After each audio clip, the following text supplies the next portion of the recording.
दोस्तों, एक नई नवेली दुल्हन अपने पति के साथ सुहागरात मना रही होती है।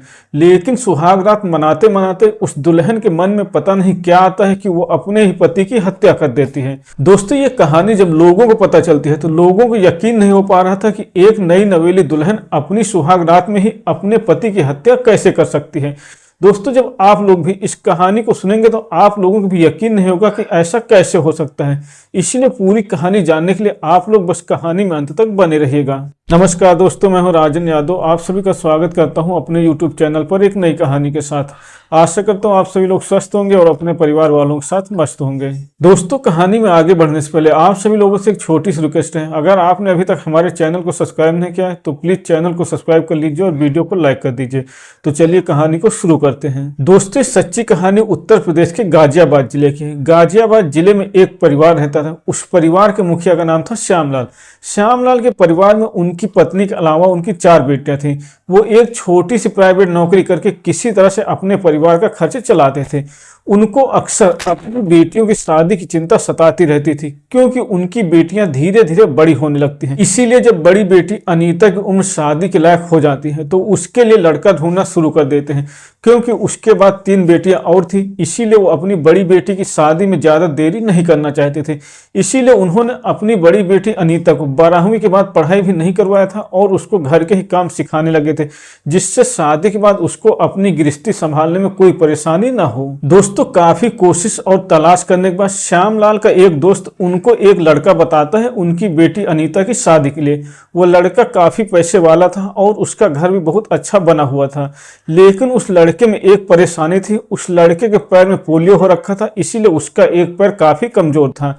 लेकिन जब श्यामलाल उस लड़के को देखते हैं, उसके घर को देखते हैं, तो उस लड़के के पैर की परेशानी को नजरअंदाज कर देते हैं। क्योंकि उनको लगता है कि लड़का पैसे वाला है, उसका घर बना हुआ है, उसके घर में हर काम के लिए नौकर पड़े हुए हैं, कौन सा उसको किसी दूसरे के यहाँ मेहनत मजदूरी करनी है। इसीलिए उनको लड़का पसंद आ जाता है और वो अपनी बेटी अनीता की शादी उसके साथ तय कर देते हैं। दोस्तों, कुछ दिनों के बाद तय की गई डेट को अनीता की शादी उस लड़के के साथ हो भी जाती है। शादी करके अनीता अपनी ससुराल आती है। उसका अपनी ससुराल में बहुत अच्छे से स्वागत किया जाता है, इसीलिए वो भी अपने ससुराल आकर बहुत खुश हो जाते हैं। इसीलिए वो ये भूल जाते हैं कि उसके पति का एक पैर थोड़ा गड़बड़ है। पूरा दिन तो शादी की रस्में निभाने में और रिश्तेदारों से मिलने में ही बीत जाता है। पता ही नहीं लगता कब दिन बीत गया और रात हो गई। इसीलिए जैसे ही रात हो जाती है, नई दुल्हन को उसके कमरे में बैठा दिया जाता है और वो अपने कमरे में बैठकर अपने पति के आने का इंतजार करने लगती है और अपने मन में सभी लड़कियों की तरह तरह तरह की बातें सोचने लगते हैं कि मेरे पति का एक पैर थोड़ा खराब हुआ है तो क्या हुआ, मेरे तो दोनों हाथ पैर ठीक हैं। मैं अपने पति का बहुत अच्छे से ध्यान रखूंगी, उनको किसी भी तरह की कोई भी परेशानी नहीं होने दूंगी। दोस्तों, दुल्हन अपने कमरे में बैठे बैठे ये सब बातें सोच ही रही थी कि थोड़ी ही देर में उसका पति उसके कमरे में आ जाता है और उसके पास बैठ जाता है। पास में बैठकर पति और पत्नी थोड़ी देर तक बातचीत करने लगते हैं। लेकिन थोड़ी देर बातचीत करने के बाद दूल्हा अपने कमरे की लाइटें बंद कर देता है। इसीलिए जब कमरे में अंधेरा हो जाता है तो पति और पत्नी दोनों लेट जाते हैं और लेटने के बाद दूल्हा अपनी पत्नी के साथ अश्लील हरकतें करने लगता है। थोड़ी देर तक दोनों एक दूसरे के साथ अश्लील हरकतें करते हैं। उसके बाद पति अपनी पत्नी के एक एक करके सारे कपड़े उतार देता है और उसको निर्वस्त्र कर देता है।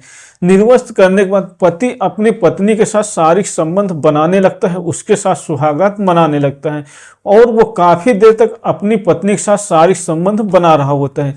लेकिन उसकी पत्नी को कुछ महसूस ही नहीं हो रहा था कि उसके साथ क्या हो रहा है। उसको सुहागरात का मजा ही नहीं आ रहा था। इसीलिए थोड़ी देर बाद उसको चिड़चिड़ापन होने लगता है, उसको गुस्सा आने लगता है। इसीलिए वो अपने पति को अपने ऊपर से हटाने लगती है। लेकिन उसका पति उसके साथ लगातार शारीरिक संबंध बना रहा था। इसीलिए पत्नी को गुस्सा आ जाता है और वो एक तेज सा धक्का अपने पति को देती है।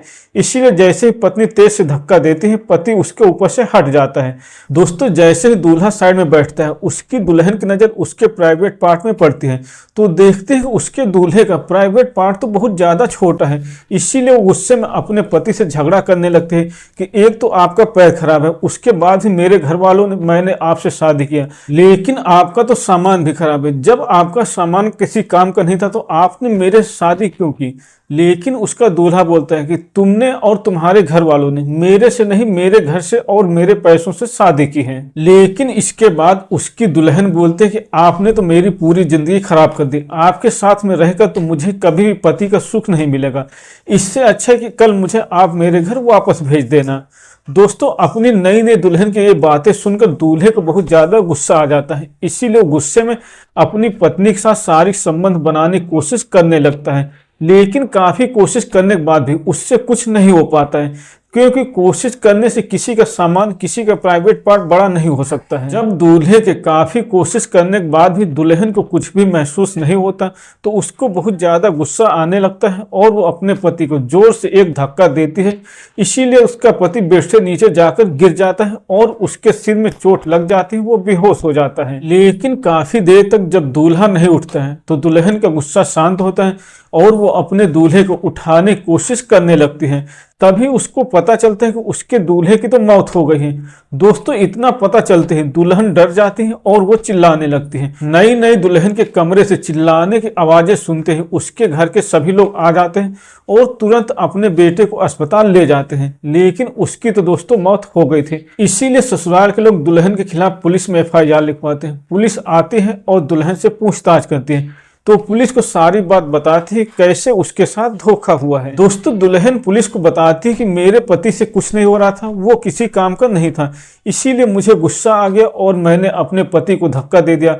पता नहीं कैसे उनके सिर में चोट लग गई और उनकी मौत हो गई। दोस्तों, इसके बाद पुलिस दुल्हन को अपने ही दूल्हे की हत्या के जुर्म में पकड़कर जेल में डाल देती है और जेल में वो अपनी सजा भुगत रही है। तो दोस्तों, ये थी आज की कहानी। अगर आपको पसंद आई हो तो वीडियो को लाइक करें और चैनल को सब्सक्राइब करें।